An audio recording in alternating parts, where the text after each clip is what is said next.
সাম্প্রদায়িকতার বিষবাষ্পে দেশ যখন উত্তাল, ঠিক সে সময়ে এক ব্যতিক্রমী চিত্র ধরা পড়ল পশ্চিমবঙ্গের নদিয়ায়।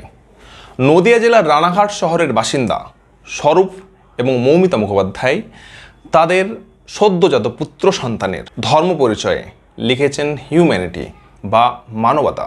যদিও মানবতা বা হিউম্যানিটি নামে কোনো ধর্ম হয় না, তারপরেও বর্তমান ধর্ম নিয়ে যে হানাহানি বা রাজনীতি চলছে, সেক্ষেত্রে হয়তো তারা সেটাই বেটার মনে করেছেন।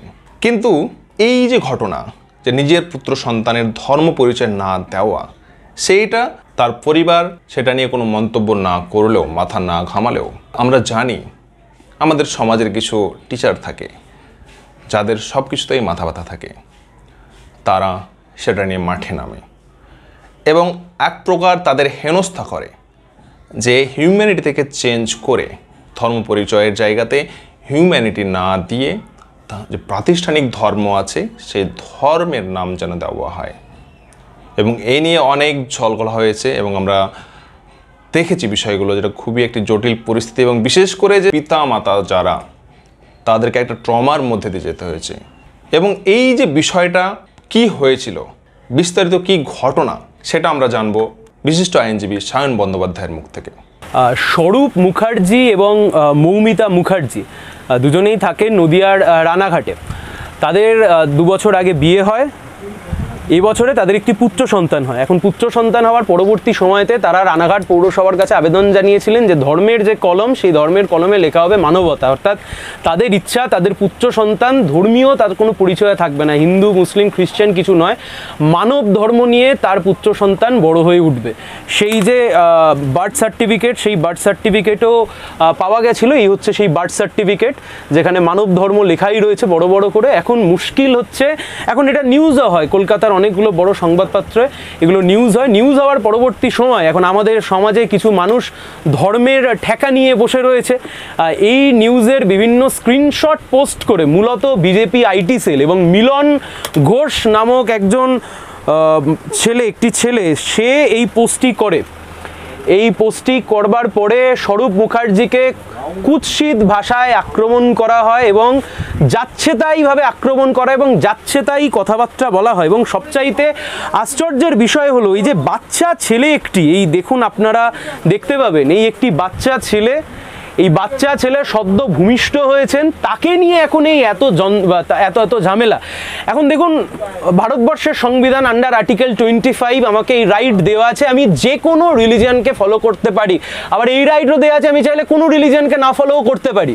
আমার যেমন অধিকার আছে ভারতবর্ষের এক্সিস্টিং যে কোনো রিলিজিয়ানকে আমি ফলো করবো, আবার আমার এই অধিকারও আছে কোনো রিলিজিয়ানকে আমি ফলো করবো না। সুতরাং সেই জায়গা থেকে দাঁড়িয়ে বাবা মা যদি মনে করেন যে আমার সন্তান সে মানব ধর্ম নিয়ে জীবনে বড় হয়ে উঠবে, হু ইজ মিলন ঘোষ, কে মিলন ঘোষ, তার এত বড় সাহস হয় কি করে, তিনি তার এত বড় অডাসিটি হয় কি করে যে তিনি স্ক্রিনশট পোস্ট করে এত কিছু লিখবেন। আর একদল মানুষ সোশ্যাল মিডিয়াতে তারা মনে করেছেন তারা ধর্মের ঠেকা নিয়ে বসে রয়েছেন, যা পারছেন তাই লিখছেন, freedom of speech and expression. 24 ঘন্টা হয়নি এফআইআর হয়েছে, ভদ্রলোক যোগাযোগ করছে এফআইআর তুলে নেওয়ার জন্য, কেঁদে কিনারা পাবেন না। শুধু একটাই কথা বলছি, যারা এই কাজ করছেন সোশ্যাল মিডিয়াতে, এই মিলন ঘোষ চাকরি করেন একটা বেসরকারি প্রাইভেট কোম্পানিতে, চাকরি করেন সম্ভবত মেডিকেল রিপ্রেজেন্টেটিভ। ওই এফআইআর এর কপি, ওই এফআইআর এর নাম্বার নিয়ে এই যে কোম্পানি, এই কোম্পানির এইচআরে আমরা এবার চিঠি লিখবো, চিঠি লিখে বলবো এই হচ্ছে আপনাদের এমপ্লয়ি, এই হচ্ছে এমপ্লয়ের অবস্থা, আর এই হচ্ছে এমপ্লয়ের ভাবনা চিন্তা। তাই যারা মনের সুখে এই কাজকর্ম করে যাচ্ছেন, সাইবার বুলিং, হ্যারাস করছেন, অনলাইন মানুষকে হ্যারাস করছেন, ভিডিওর তলায় গিয়ে অশ্রাব্য ভাষায় গালিগালাজ দিয়ে নিজেকে খুব বড় একজন হনু প্রমাণ করবার চেষ্টা করছেন, শুধরে যান। এখনো বলছি শুধরে যান। এই ঘটনা নিয়ে আরও যারা এই স্ক্রিনশট পোস্ট করবেন ভবিষ্যতে, সবার বিরুদ্ধে এফআইআর হবে, সবার বিরুদ্ধে এফআইআর হবে এবং ভারতবর্ষের যে আইন সেই আইন অনুযায়ী ব্যবস্থা হবে। এবং যারা এই কাজ মূলত করছে সবাই কম বয়সী, নয় তারা সরকারি চাকরির পরীক্ষার জন্য বসতে যাবেন, আর নয় তারা কোথাও না কোথাও চাকরি করবেন। যারা সরকারি চাকরির পরীক্ষায় বসতে যাবেন তারা কিন্তু মহা ফ্যাসাদে পড়বেন। আর যারা এই সময় বেসরকারি কোম্পানিতে চাকরি করছেন, এইচআরে গিয়ে একটা চিঠি আমরা ঠিক ধরিয়ে দিয়ে আসবো।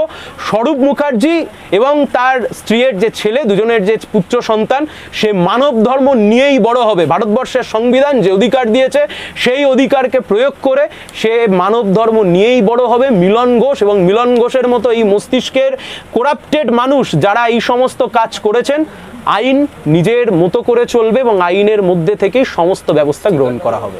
কোনো মানুষ তার বার্থ সার্টিফিকেটে ধর্ম লিখতে বাধ্য নন, জাত লিখতে বাধ্য নন। এটা সম্পূর্ণ স্বেচ্ছায় তিনি লিখতে পারেন, তিনি নাও লিখতে পারেন। একটি শিশুর ক্ষেত্রে সেটা লেখা হবে না, এটাই কোয়াইট ন্যাচারাল, এবং সেটা হওয়ার জন্যই আমরা আমাদের দেশের সংবিধান প্রণেতারা সমান অধিকারের ভিত্তিতে সংবিধান তৈরি করেছিলেন।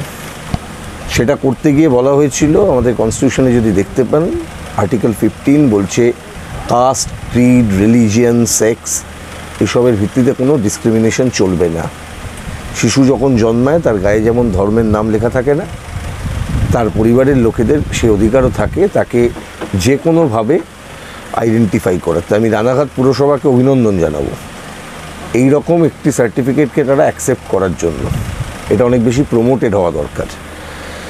আজও বহু ক্ষেত্রে বহু সরকারি সংস্থায় যখন দেখা যায় যে কোনো চয়েস দেওয়া হচ্ছে, সেই চয়েসের ক্ষেত্রে জাতের কথা লিখতে হয়, ধর্মের কথা লিখতে হয়। কেন লিখতে হবে একটা দেশে এত বছর স্বাধীনতার পরে? প্রশ্ন হচ্ছে এই জায়গায়।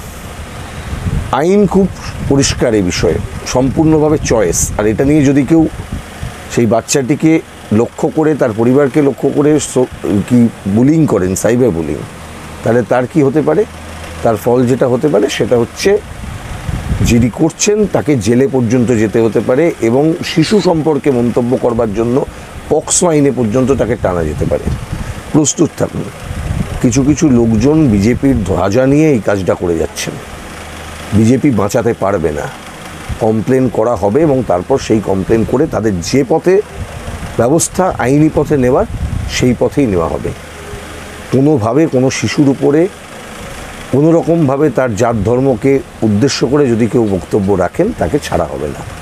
আমাদের সংবিধান এই দায়িত্ব দিয়েছে, আমরা সেই সাংবিধানিক দায়িত্ব পালন করব।